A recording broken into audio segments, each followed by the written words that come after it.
Corona जोगु केवल जे साधारण जीवन यात्रा आउ अर्थनीति प्रभावित होईछि ता नुहे बरं अनेक लोक जीविका भी हरैछन्ति। एहारि भितरे centre for monitoring Indian economy रो तथ्य समस्त को आश्चर्य करिछि।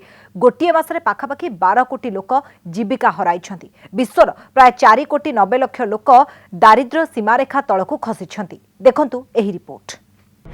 कोरोना जीवन नेउछि जीविका नेउछि। गोटिए मासरे 12 कोटी हराइले जीविका। कोरोना भूताणु केवल जे लोकंक जीवन सह खेलुछि ताहा नुहे बरं जीविका भी छड़ाई नेउछि। Centre for monitoring Indian economy बा भारतीय अर्थनीति अनुध्यान केंद्र नामक एक संस्थार सर्वेक्षण जेउ तथ्य सामना को आनिछि ताहा समस्तंकु चिंतारे पकाई दैछि। एप्रिल मासरे 12 कोटी भारतीय जीविका हराइछन्ति। एथिरे हकर, रिक्शा चालक, उठा दोकानी, निर्माण श्रमिक सामिल। विश्वर प्राय 4 कोटी 90 लाख लोक गरीबी सीमारेखा तळकु खसिछन्ति। कोरोना जोगु अनेक अणसंगठित क्षेत्र में ताला झुलिछि। आउ जेउ श्रमिक माने एभली अणसंगठित क्षेत्र में काम करुथिले काम बंद होइजिबा फଳରେ सेमाने घरकु फेरिछन्ति किंबा घरे बसिछन्ति। फଳରେ सेमानकर जीविका प्रभावित होइछि जहा ए रिपोर्ट रु स्पष्ट हेउछि।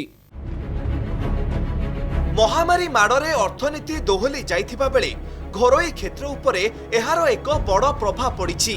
आउ घरोई क्षेत्र में काम करुथुबा कोटी कोटी युवक चाकरी हराइछन्ति। 25 रु 29 वर्ष बयस वर्ग में 1 कोटी 40 लाख लोक चाकरी हराइछन्ति। 20 रु 24 वर्ष बयस वर्ग में 11% चाकरिया नियुक्ति हराइछन्ति।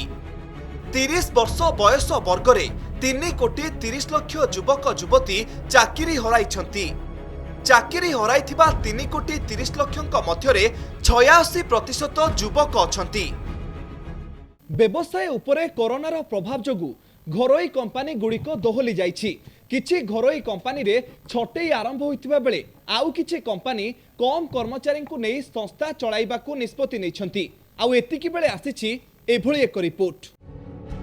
Centre for monitoring Indian economy रो तथ्य अनुसार केवल एप्रिल मासरे ही नियुक्ति और रोजगार को नहीं एते बड़ विपर्यय घटिछि। आउ ए तथ्य ही प्रमाण करुछि महामारी कोरोना भारत तथा विश्व पई केते बड़ समस्या होई उभा होइछि। ब्यूरो रिपोर्ट, कनक न्यूज।